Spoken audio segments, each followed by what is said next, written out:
இவன் என்ன இங்க அழுதுன்னு இருக்கான்? சரி போய் கேட்பான். வேணாம் ஓனர் கிட்ட போய் சொல்லலாம்.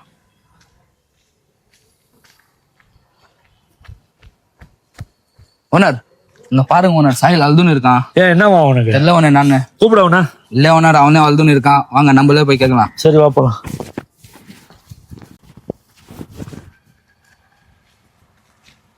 ஏன்பா சாயில், ஏன்பா அழுவுற? ஓனர், அம்மா ஞாபகம் வந்துச்சு ஓனர். அம்மா ஞாபகம் வந்துச்சா? ஏன்பா? நேற்று நைட்டு நீங்கள் 4 மணிக்கு லோட் எடுத்து சொன்னீங்களா ஓனர்? ஆமா. அது என் பொண்டாட்டி எடுத்து சொன்னோம்மா, நாளைக்கு காலையில் டிஃபன் செஞ்சு வை, நான் 4 மணிக்கு லோட் எடுத்து போகிறேம்மா. அது என் பொண்டாட்டி சொல்கிறான் ஓனர். எங்க இந்த காலத்தில் காலையில் ஏஞ்சி யாருங்க டிஃபன் செஞ்சு தரா? உங்களுக்கு வேணும்னா ரோட்டில் எங்கேயாச்சும் ஹோட்டல் இருக்கும், அங்கே சாப்பிட்டு சொல்கிறான் ஓனர். சரி உடுப்பா, அழுவாத. இல்லை ஓனர், எங்கள் அம்மா மட்டும் இருந்திருந்தா நேற்று நைட் சொல்லியிருந்தானா எனக்காக கண்ணு மூச்சு என் பையன் என்ன சாப்பிடுவானோ எது சாப்பிடுவானோ சொல்லி எனக்காக சமைச்சு கையில் கொடுத்துருப்பாங்க ஓனர். அது மட்டும் இல்லை ஓனர், போகிற வழியில் பசிச்சா உங்களுக்காக பலகாரம் வச்சிருக்கேன் எடுத்து சாப்பிடு கண்ணு சொல்லியிருப்பாங்க ஓனர். இந்த வார்த்தை சொல்லத்துக்கு இப்போ எங்கள் அம்மா இந்த உலகத்தில் இல்லை ஓனர். கடவுளே, இந்த உலகத்தில் இருக்க எல்லா தாயும் நல்லபடியாக வை கடவுளே.